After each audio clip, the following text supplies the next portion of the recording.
Chip Tam and football. That's what Pittsburgh does. What's up, everybody? Welcome back to another episode of the show. I'm Brian Batko with you from the Pittsburgh Post-Gazette, one of your cavalcade of Steelers beat writers. And today's episode coming to you a day earlier than it will be for most of the season because we had roster cut down day on Tuesday, but it's also a day later than we used to be on Tuesdays. But whatever, programming wise, cue the Mike Tomlin, we do not care.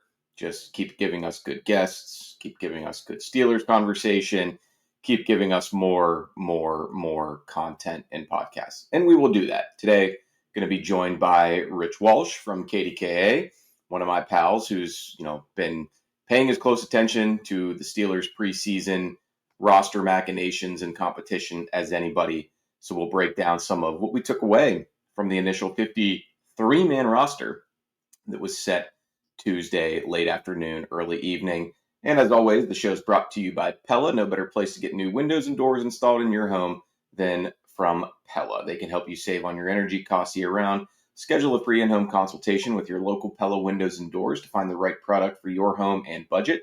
Give them a call at 866-593-1560 to discuss your project further. That's 866-593-1560 to get started planning on your new windows and doors installation with Pella Windows and Doors of Pittsburgh. Right back on the other side with Rich Walsh.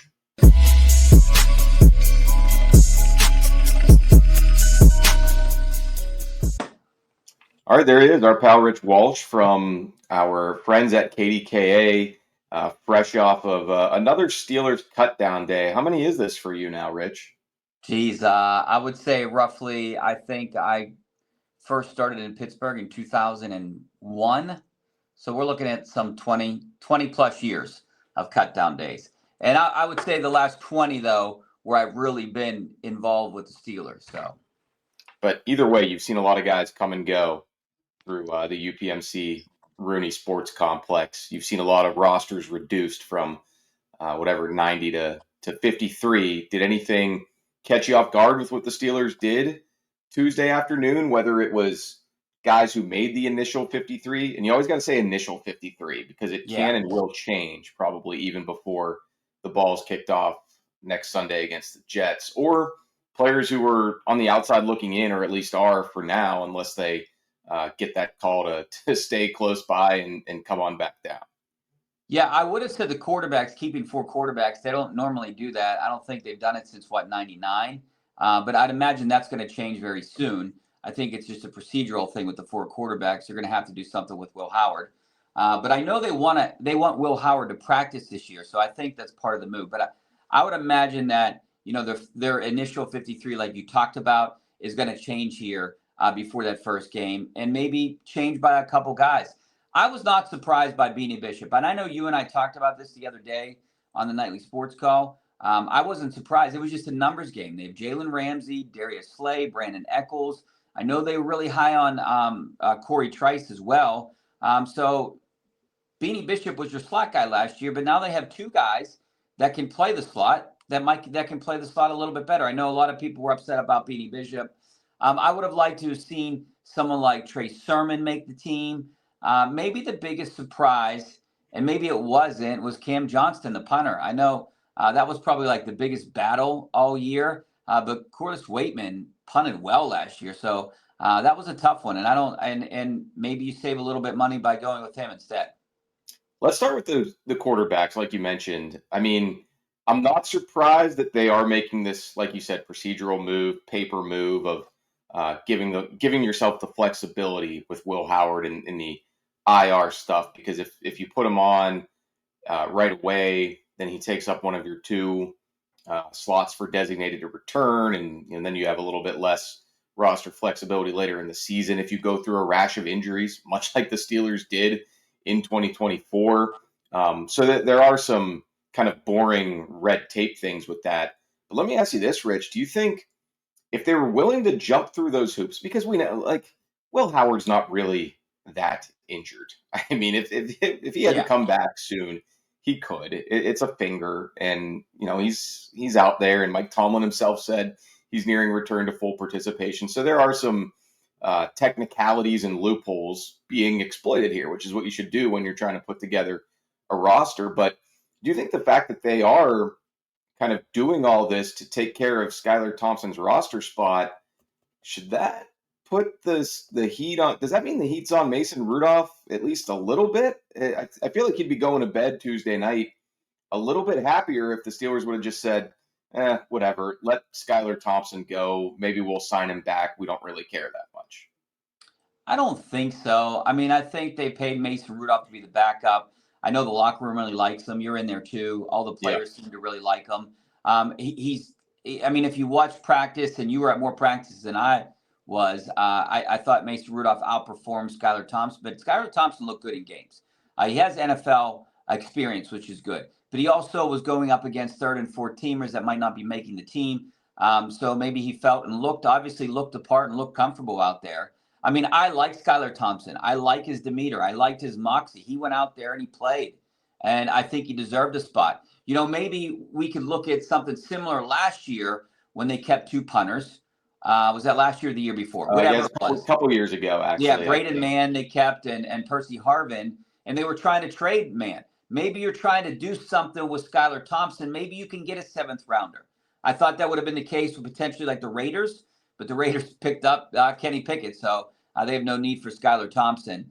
But I think you're going to see some kind of move right now. I mean, the problem with making Will Howard your third quarterback, I guess when you get to the third quarterback, you're in trouble anyways. But the problem with making Will Howard your third quarterback, he hardly took he didn't play in one single preseason game. And what has he really done? He hasn't done anything in the last month. Yeah, it's tough to know what you have there. So maybe they are just prioritizing that, third quarterback role because, hey, wasn't that long ago, was it 2019, where they did get down to Devlin Duck Hodges, who was initially their fourth QB. And, they traded Josh Dobbs away because they felt relatively good about the Duck man. But then next thing you knew, he actually had to play in real games. So they've seen depth go to thin lines pretty quickly before. But think about it. They did it in 23, too. Mason Rudolph was essentially their third quarterback. He might have been their best quarterback on the roster, but he was their third quarterback. Yeah, that's a good point. And, I guess it's a meritocracy, and Skylar Thompson earned something. But you're right. I wouldn't be surprised at all if Omar Khan was calling up Vegas, calling up Tennessee, saying, hey, New Orleans, hey, you guys like what you see? Anything? And obviously no teams bid on that, at least not for now. So, they find a way to keep all four for the time being. Let's stay in the backfield here. Let me ask you, do you think Mason Rudolph's sweating it out at all? Do you think Skylar Thompson deserves a chance of being number two? I'll say this much. I think, to your point, Mason Rudolph faced better competition throughout the entire preseason. Maybe not so much that last game where the Panthers were resting, what was it, like 33 guys or something. So both of them were facing some down the liners. But the flip side of your argument there was Mason was also playing with better players for the majority of his time than Skylar Thompson. So, all things being equal, in a vacuum, clearly Thompson had a better preseason. Mason started turning the ball over in those last couple games, which is not fun for any coach to see, but especially the guy who calls the shots for the Steelers, as we know. I imagine he'd be breathing easier if he played better in those last couple games and didn't throw those picks, but it's never in a vacuum. It's never clean slate for everybody. One guy has a lot of history with the organization and the franchise and the coaching staff. The other guy does not. However, there is a level playing field of neither has been in Arthur Smith's offense before. So it's at least, I think, a little eyebrow raise worthy that they put this much emphasis on keeping Skylar Thompson around. I can tell you, I did the post-game show with Chris Hoke twice, and Arthur Smith. Not Arthur Smith, Arthur Moats won. Too many Arthurs. Arthur Rooney, right? Arthur Smith, Arthur Moats, Arthur Millette. He got released Tuesday by the Texans. Maybe he can come back. And look, both those guys love Skylar Thompson, and we know Chris Hoke how much he loves Mason Rudolph and thought he should have been given an opportunity to start. But both guys really like Skylar Thompson, and I think Skylar Thompson was impressive, even though it was against guys that probably got cut. He was impressive. He was decisive at the time. So, I'm just going to stick with I think he deserves a spot in this roster right now. We'll see what it's like in 4 weeks. Yeah, when you talk about just putting more stock and more weight into what happens in the actual preseason games, then yeah, you have to give Skylar Thompson his due for what he was able to do when the lights were on, the fans were in the stands. It wasn't just practice. The pass rush was real. The live bullets were flying. So Yeah. I certainly came in. I don't even really want to say with an open mind on Skylar Thompson. I came into training camp thinking he was a jag, just a guy. And I mean, maybe he still is, but again, I'll credit where credit is due. He showed me something in these 3 games. I agree. I didn't have an open mind at all. I thought he was just a roster spot, the camp arm. Yeah, But warm body, much like the Chris Oladokins and Tanner Morgans of past years, albeit with more NFL experience. Starting that playoff game for the Dolphins, starting some regular season games, and he showed that he did have that NFL experience under his belt, and it surely helped him in this process. yeah, I think, but yeah, he made the team right now, so we'll see what happens. It's interesting how this kind of works and with the procedural things. And yeah, this is the final 53, but it's going to change in a couple days when you have the final 53, and then you can make some moves and you ask some guys, which is interesting. You say, hey, hang out in Pittsburgh in a little bit. We're going to give you a call back, and you have to have these guys trust that they're going to actually get a call back. And I could see one or two of these guys getting a call back. Maybe like a Beanie Bishop. Maybe they bring him back, or maybe like a Mark Robinson or someone like that. And I also something could happen with Derek Harmon too, don't you think? Yeah, Derek Harmon. I mean, I don't think they're going to put him on IR, but you have to at least guard against the possibility of uh, him not being ready for. I think pretty clearly he's not going to be ready for week 1. They've got 8 D linemen on the team, but don't even really rush him back for week 2 or week 3 if you feel like you shouldn't do that. So that's probably another big reason for 8 D linemen. Take a quick break. On the other side, we'll talk maybe a little bit more about some of those guys who might circle back around, especially the ones who, unlike Beanie Bishop, and I'd have to check Mark Robinson's status, but so there are some veterans who are vested veterans, which in NFL terms means they don't have to be subject to waivers and get picked up by somewhere they don't want to go. They can just go right back to the team that cut them if they want. We'll discuss that on the other side.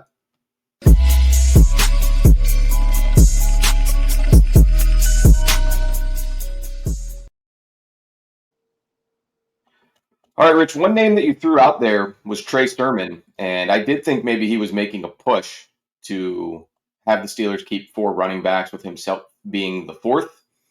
If he doesn't return, I sort of wonder, is this a good sign, good news for the much-hyped rookie, Kaleb Johnson, that if they weren't confident in what he showed in the preseason and training camp, that maybe you keep a guy like Sermon around. Instead, it's, at least for now, it's full steam ahead with Jaylen Warren, Kaleb Johnson, and Kenny Gainwell, and then there probably wouldn't be too many more backfield touches to go around after those 3 either.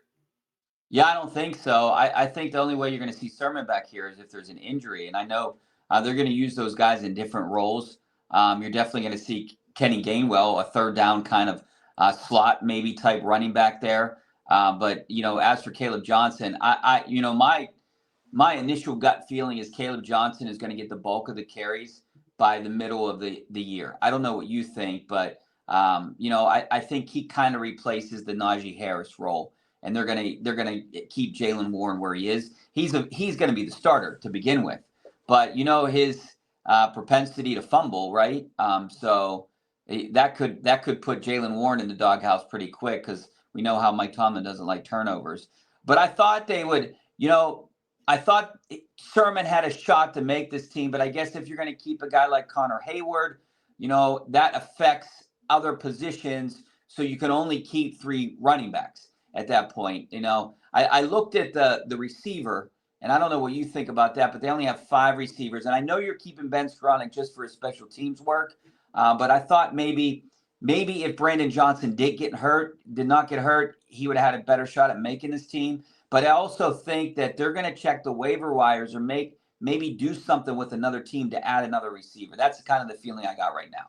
Yeah, nothing would shock me with Omar Khan and how aggressive he can be. I mean, I guess the thing about him, he goes from patient to aggressive very quickly at times when an opportunity presents itself. But But I don't know. I mean, I think that, five's kind of the typical number for them. And we know Arthur Smith loves his tight end. He's got four of them. Yeah. They still want to run the ball.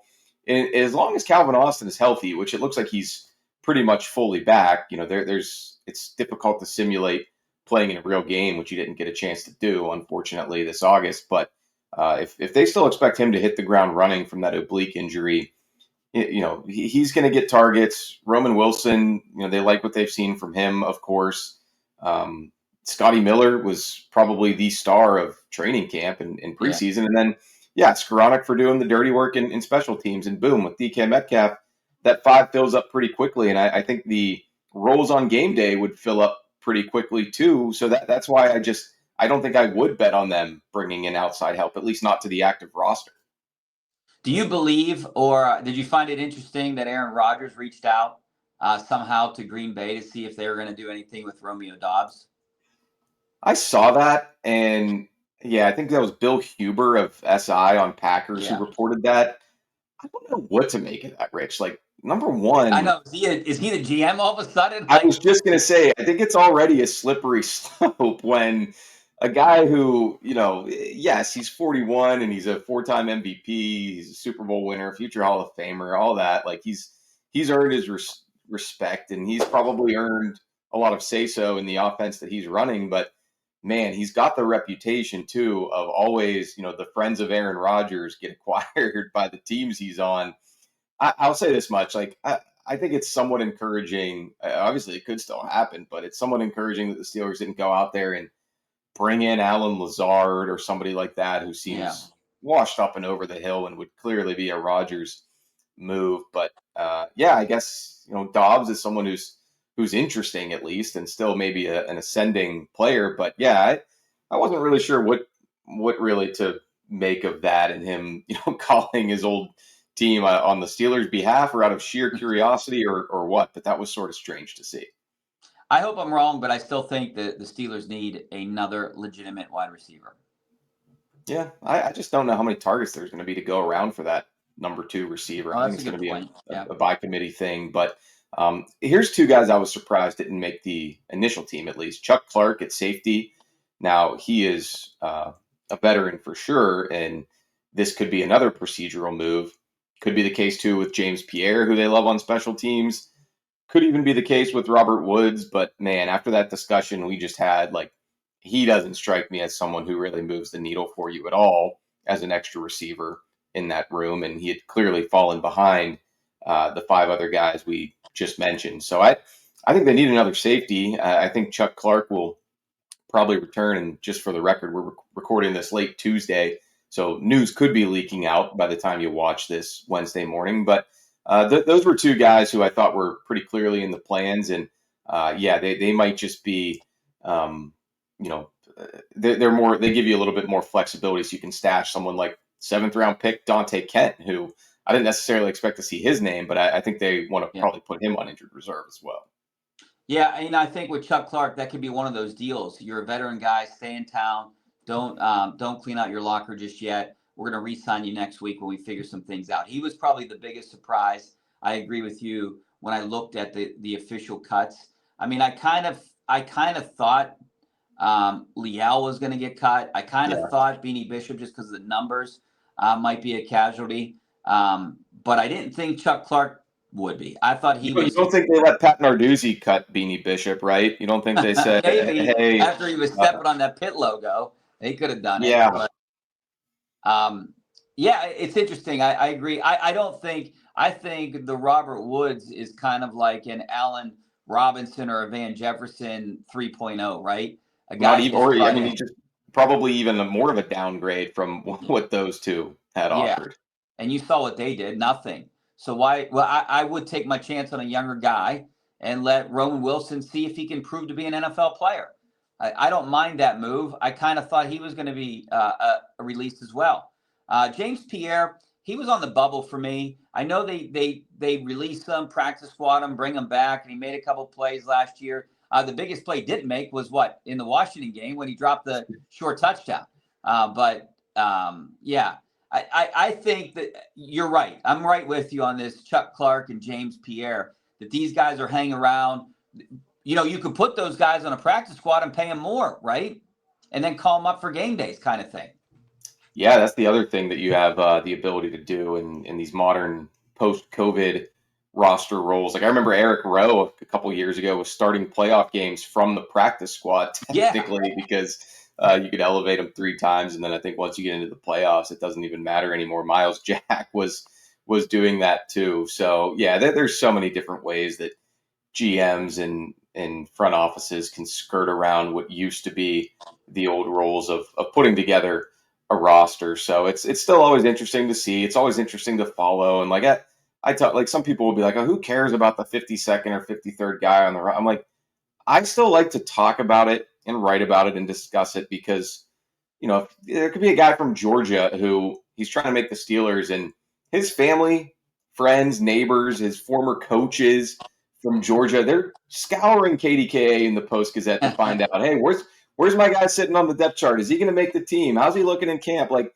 it still matters to some people, even if you as a Steelers fan are like, oh, the only thing that is going to determine what we do this season is Aaron Rodgers and not who's the last guy on the roster. It's all part of the puzzle, and it's all goes into chronicling this team. Definitely one of the most interesting days. I know I was looking forward to the 4 p.m. deadline. I had a few names wrong, like everyone did. Like Chuck Clark is a prime example. I thought he was a lock to make this team. We're trying to get a perfect bracket. Yeah, I don't know if anyone had a perfect bracket with this one, but I think a lot of them were expected. And you could only put a couple guys on the designated return early list. I know Corey Trice is one of those guys, but I wouldn't be surprised. I know they want Will Howard to practice, so putting him on IR, season IR, prevents that. And do you want to put him on the designated return list? Because then that takes up one spot. Potentially, you could put Derek Harmon on that.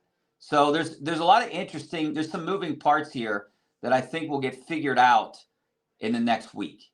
Yeah, what we do know is Corey Trice is going to miss at least the first 4 weeks of the season, but unfortunately for him, that's pretty much wash, rinse, repeat, and it's getting late early for him. But at least they didn't outright waive him injured, so he's got that going for him. And yeah, I guess the last thing I'll say here, Rich, is poor little out for DeMarvin Leal. Now there's only 2 remaining members of that star-crossed 2022 draft class, Connor Hayward and Calvin Austin. I bet if you would have asked me the day after that draft was completed who would be the last 2 Mohicans standing, I might have said Calvin Austin. I like that pick, but I don't think I would have said Connor Hayward over names like Kenny Pickett, George Pickens, DeMarvin Leal. So that one's going to go down in Steelers lore, and not for good reasons.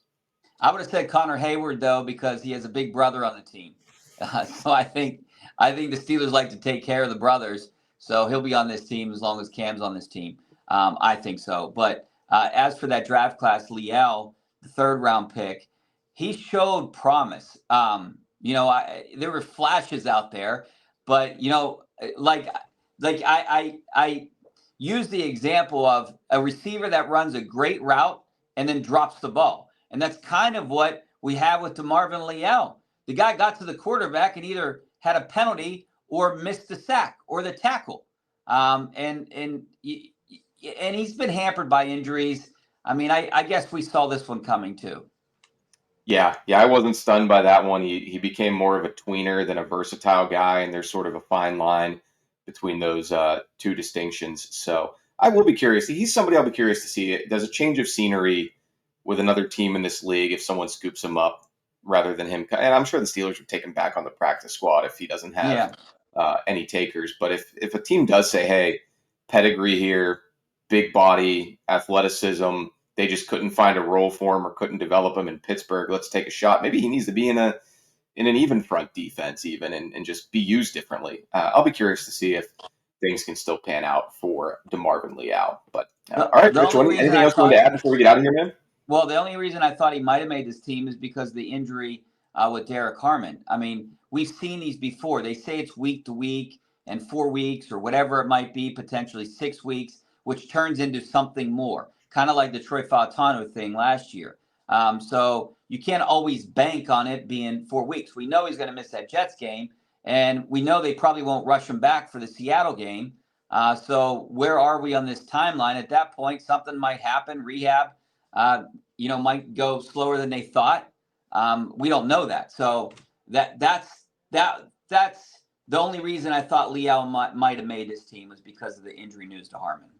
And he hadn't been playing on the D-line, though, and they end up keeping Esezi Otomewo instead of him. So I think he's the big winner of surprise roster surprise make-it guy this year, Esezi. I would say that too, or Dante Kemp, but like you said, they could put him on IR. I haven't even practiced pronouncing that name yet because I didn't think he was going to make the team. I hadn't either. I just pulled it up on Pro Football Reference, but I'm glad they have that pronunciation line on there. Esezi Otomewo. He's a big guy. He's 6'5", 282, and Big O, as Mike Tomlin calls him. So he's trying to avoid pronouncing that last name as well. Yeah, that's what we'll go with too, Big O. The Big O Show. There we go. All right. Well, hey, thanks so much, Rich. I appreciate it. I'm sure I'll see you soon down at the Steelers facility or over at KDKA. Thanks for your time, and have a good one, man. Thanks for having me on, Brian. I really appreciate it, man. Yep. See ya. All right, there he goes. Rich Walsh from KDKA. Good discussion on the Steelers 53-man roster put together now by Omar Khan and company. I'm Brian Batko from the Pittsburgh Post-Gazette. Thanks for joining us here on Chip Tam and Football. We'll talk to you again next time.